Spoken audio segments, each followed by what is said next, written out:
Hello students.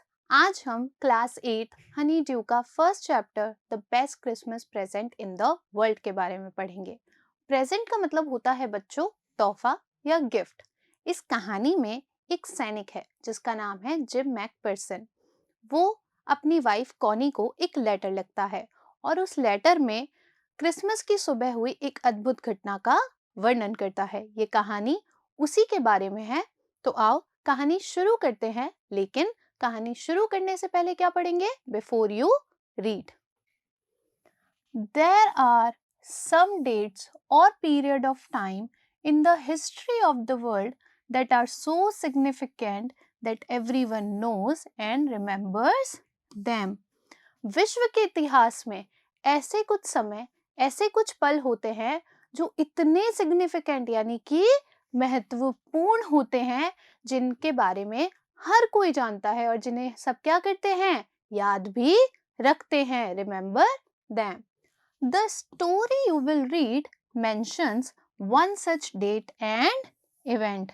ये जो कहानी बच्चों आप पढ़ने वाले हैं, ये ऐसी ही एक तारीख, ऐसे ही एक वाक्य के बारे में है।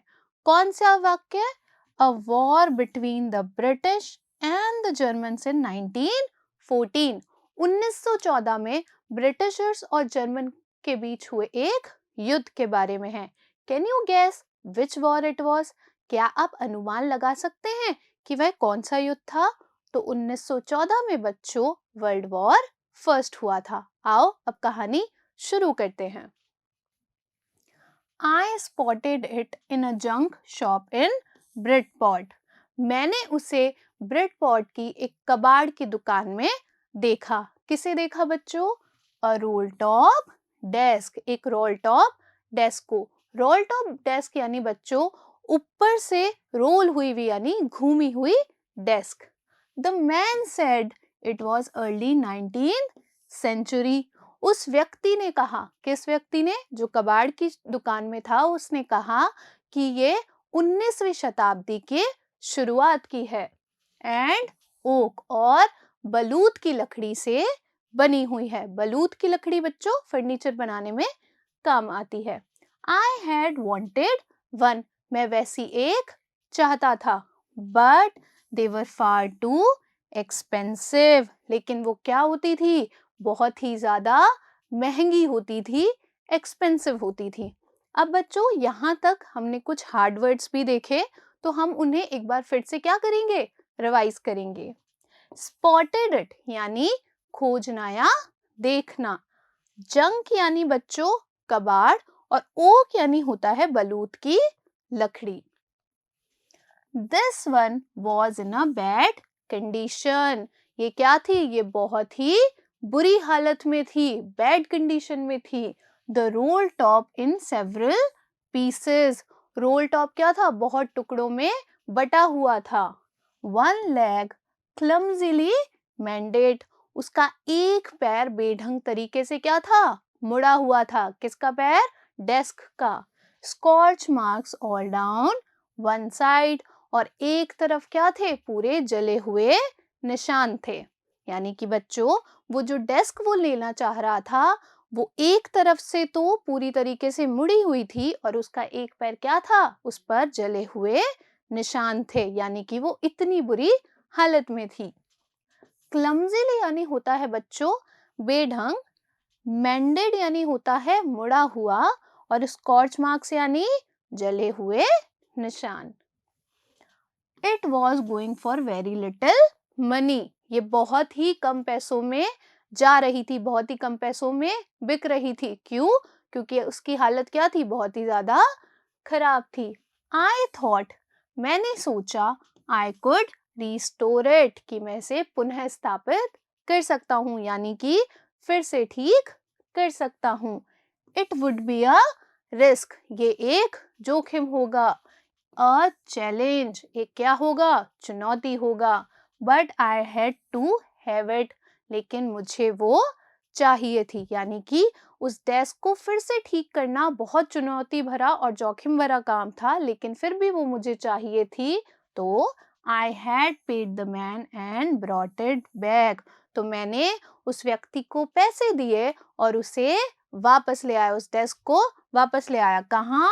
Back to my work room at the back of the garage, मेरे काम करने की जगह पे, जो कि कहाँ पर थी? बैक ऑफ माई गैराज, मेरे गैराज के पीछे की तरफ थी। I begin work on it on Christmas Eve, मैंने उस पर काम करना क्रिसमस की पहली वाली शाम से ही शुरू कर दिया। क्रिसमस ईव कौन सी होती है बच्चों? क्रिसमस से पहले वाली शाम। रीस्टोर यानी बच्चों पुनः स्थापित करना, रिस्क यानी होता है जोखिम, और चैलेंज यानी होता है चुनौती। I remove the role top completely, मैंने रोल टॉप को पूरी तरीके से हटा दिया। अब वो क्या कर रहा है? वो उसे ठीक करने की कोशिश कर रहा है। And pulled out the drawers, और दराजों को बाहर निकाल लिया। द वीनर, वीनर क्या होता है बच्चों? जब भी किसी फर्नीचर पे एक नई परत चढ़ाई जाती है जो चमकदार होती है, वो क्या कहलाती है? वीनर कहलाती है। तो the winner had lifted almost everywhere, तो वो जो परत थी वो हर जगह से क्या हो रही थी? उतर रही थी। It looked like water damage to me, और ये मुझे कैसा प्रतीत हो रहा था? जैसे कि उसे पानी ने खराब कर दिया, मतलब वो पानी परत जो थी वो किसकी वजह से उतरी थी? पानी की वजह से।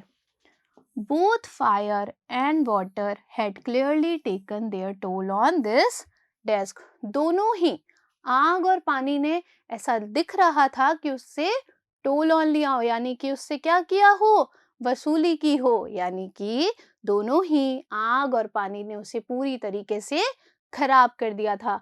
एक चीज बच्चों, यहाँ पे टोल ऑन का मतलब है डैमेज, यानी कि खराब। वीनर यानी होता है बच्चों परत चढ़ाना, और ड्रॉर यानी होता है दराज। The last drawer was stuck fast, लेकिन जो आखिरी दराज थी वो क्या थी? बहुत जोर से अटक गई थी, स्टक हो गई थी। आई ट्राइड ऑल, मैंने पूरी कोशिश की। All could I to ease it out gently, कि मैं उसे आसानी से क्या कर सकूं? बाहर निकाल सकूं। In the end I used brute force, लेकिन जब वो आसानी से बाहर नहीं आई तो मैंने क्या किया? उससे पूरी क्षमता से बाहर निकालने की कोशिश की। ईज यानी बच्चों आसानी से, और ब्रूट यानी होता है पूरी क्षमता से, पशु बल से, यानी कि एनिमल जितना force.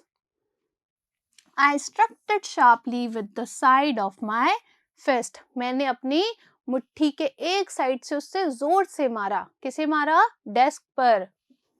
And the drawer flew open to reveal a shallow space underneath, और वो ड्रॉर क्या हुई? वो दराज एकदम से खुल गई। To reveal a shallow space underneath, और वहां पर मैंने क्या देखा? एक कम सकड़ी जगह थी उसके नीचे। किसके नीचे बच्चों? उस दराज के नीचे भी एक जगह थी, और वहां पे क्या था? अ सीक्रेट ड्रॉर, एक गुप्त दराज। There was something in देर, उसके अंदर कुछ तो था, यानी कि उस गुप्त दराज में कुछ तो था। I reached in and took out a small black tin box, मैं आगे बढ़ा और मैंने वहां से क्या निकाला? एक छोटा सा काले कलर का टिन का बक्सा। फिस्ट यानी होता है बच्चों मुट्ठी, शैलो यानी कम या सकड़ा, और अंडरनीथ यानी होता है नीचे। Sellotape to the top of it was a piece of lined note paper. Sellotape यानी कि सेलो टेप से चिपका हुआ, उसके ऊपर क्या चिपका हुआ था? एक लाइनिंग वाला नोट पेपर, कागज का एक टुकड़ा। And written on it in shaky handwriting, और उस पे कांपती हुई लिखावट से कुछ लिखा हुआ था। शेकी हैंडराइटिंग यानी बच्चों कांपती हुई लिखावट। जब हम घबराहट में या जल्दी जल्दी कुछ लिखते हैं तो हमारी राइटिंग कैसी हो जाती है? एकदम शेकी हो जाती है। उस पर क्या लिखा हुआ था? जिम्स लास्ट लेटर, जिम का अंतिम पत्र। जिम कौन है बच्चों? वो एक सैनिक है। रिसीव्ड जनवरी 25, 1915, और ये कब प्राप्त हुआ? 25 जनवरी 1915 को। शेकी हैंडराइटिंग यानी बच्चों कांपती हुई लिखावट। to be buried with me when the time comes. मेरे साथ दफना दिया जाए जब समय आएगा. उस पर क्या लिखा था कि इसे मेरे साथ दफना दिया जाए जब समय आएगा. किसका समय? मृत्यु का समय. I knew as I did it that it was wrong of me to open the box. I knew, मुझे पता था, as I did it, कि जैसे ही मैंने वो किया, क्या किया? मैंने उस बॉक्स को निकाला, वैसे ही मुझे पता था कि ये मेरे लिए गलत है. क्या गलत है? It was wrong of me to open the box, कि उस बक्से को खोलना मेरे लिए गलत है. But curiosity got the better of my scruples. लेकिन उत्सुकता, जिज्ञासा क्या हुई? मेरी शंका पर हावी पड़ गई. यानी कि मैं इतना उत्सुक हो गया कि मेरी हिचकिचाहट कहीं दब गई और मैंने उसे खोल दिया. It usually does. ऐसा अक्सर होता है.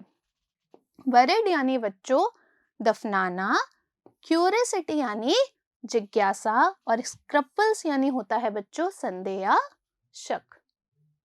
ये देखो, ये है वो box. Inside the box there was an envelope. उस बक्से के अंदर क्या था? एक लिफाफा, एक एनवेलप था. The address read, और उस पे एक पता लिखा था. क्या पता? Mrs. Jim McPherson, 12 Copper Beaches, Bridport, Dorset.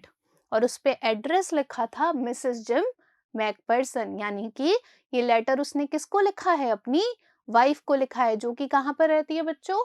12 Copper Beaches, Bridport, Dorset में.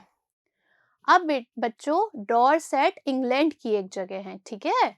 I took out the letter and unfolded it. मैंने उस पत्र को बाहर निकाला और उसे खोला. It was written in pencil. उस पर पेंसिल से लिखा हुआ था. And dated at top, और ऊपर एक तारीख लिखी हुई थी. यानी कि वो पत्र पेंसिल से लिखा हुआ था और उसके ऊपर एक तारीख लिखी थी. कौन सी तारीख? December 26, 1914. 26 दिसंबर 1914. यानी कि ये लेटर कब लिखा गया? क्रिसमस के ठीक एक दिन बाद. एनवेलप यानी होता है बच्चों लिफाफा. अब यहाँ पे हमारा फर्स्ट पार्ट कंप्लीट हो गया है.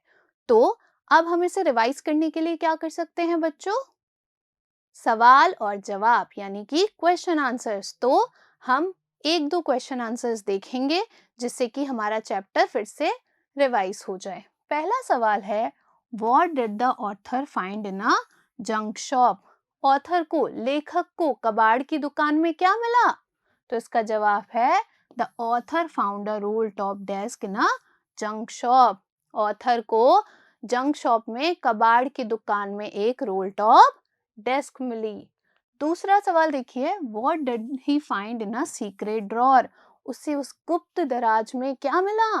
तो इसका जवाब है, he found a tin box in a secret drawer. उसे एक टिन का बक्सा उस दराज में मिला.